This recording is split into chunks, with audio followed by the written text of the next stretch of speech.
creepy example of foreshadowing and/or revelation of the method. I bought this magazine back in 2012 off of eBay because it's David Rockefeller, the man who more than anyone made sure that the Twin Towers got built so that he could destroy them with people inside. And it's shortly after construction began, so I thought there might be some interesting, sneaky revelation of the method style language in the article. Then I noticed that he has the hands of his quite visible watch set at 9 and 11. I always felt like there must be more to this cover, but it took me 3 years to figure it out. As you can see, he's sitting in the window of his office in 1967, 8 months after the groundbreaking for the building of the World Trade Center, with the hands of his watch set at 9 and 11, like I said. 9 and 11 on clocks was one of their favorite ways to foreshadow the upcoming date of their mass murder. They did this in many movies, television shows, and even commercials in the lead-up to 9/11. Either the hands are pointing almost exactly at 9 and 11, or it's 11 minutes after 9. There was always something that bothered me about the so-called plane hole on the north face of the North Tower, the iconic one that really represents the 9/11 false flag and the one that they show us the most.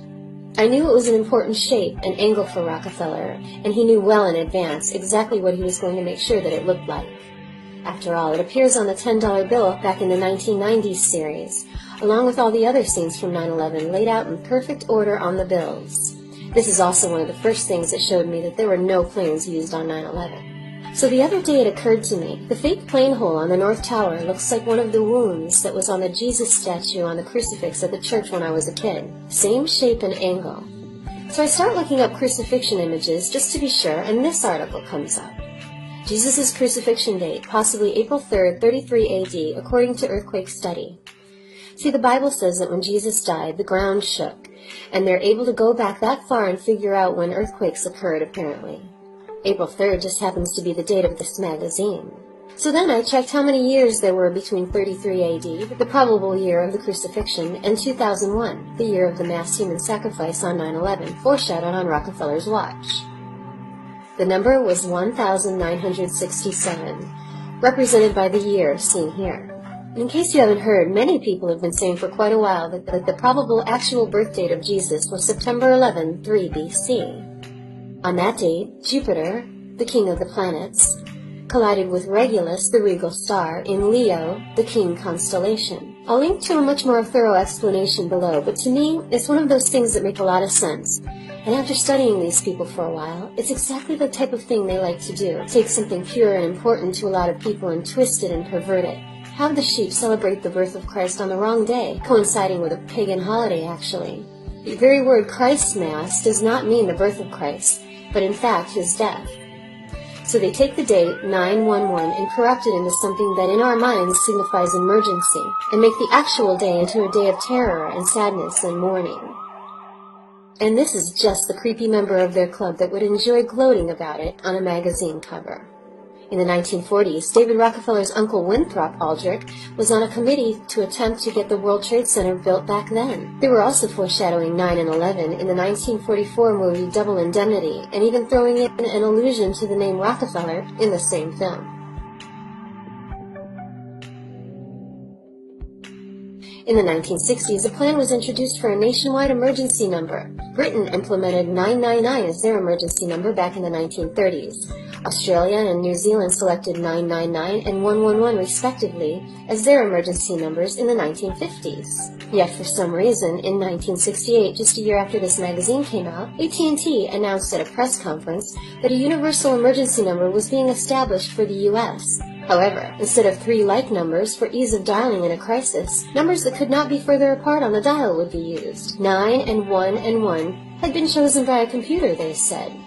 Besides being a client of the Rockefeller-funded and directed RAND Brainwashing Institute, the 1975 book The Rockefeller Syndrome lists AT&T as just one of the many companies under Rockefeller control or influence. In the book Rockefeller, the Man Who Misrules the World, AT&T is referred to as the Rockefellers' family-owned monopoly. So they used their power to make the numbers 911, birth date of the Prince of Peace, signify danger and crisis, and after September 11, 2001, heartache and mourning. Rockefeller puppet Ronald Reagan even designated September 11, 1987 to be 911 Emergency Number Day, calling on the people of the United States to observe this day with appropriate ceremonies and activities. And every year, like clockwork, the Rockefeller Center Christmas tree, an enormous representation of the one thing the Bible tells us not to drag into our homes and decorate with gold and silver, is lit at 8:55 p.m., when hands on the clock are exactly as they are on Rockefeller's watch. So here we have David Rockefeller, the man who was instrumental more than anyone on the planet in ensuring that the Twin Towers got built. Less than a year after the construction began, with the probable date of the crucifixion of Christ above his head, along with the years between that event and 2001 listed here, and the probable date of Christ's birthday and, of course, the date of the mass murder that took place in his towers in 2001 on his watch. A mass murder during which a slice appeared 1,000 feet up over southern Manhattan for all the world to see, similar to the wound depicted in many images of the person that the event seems to revolve around. And just as a side note, if you open this thing up, there's a cigarette ad on the back cover that puts two tower-looking things in red right about where the towers are being built, to David Rockefeller's right, if this picture continued west.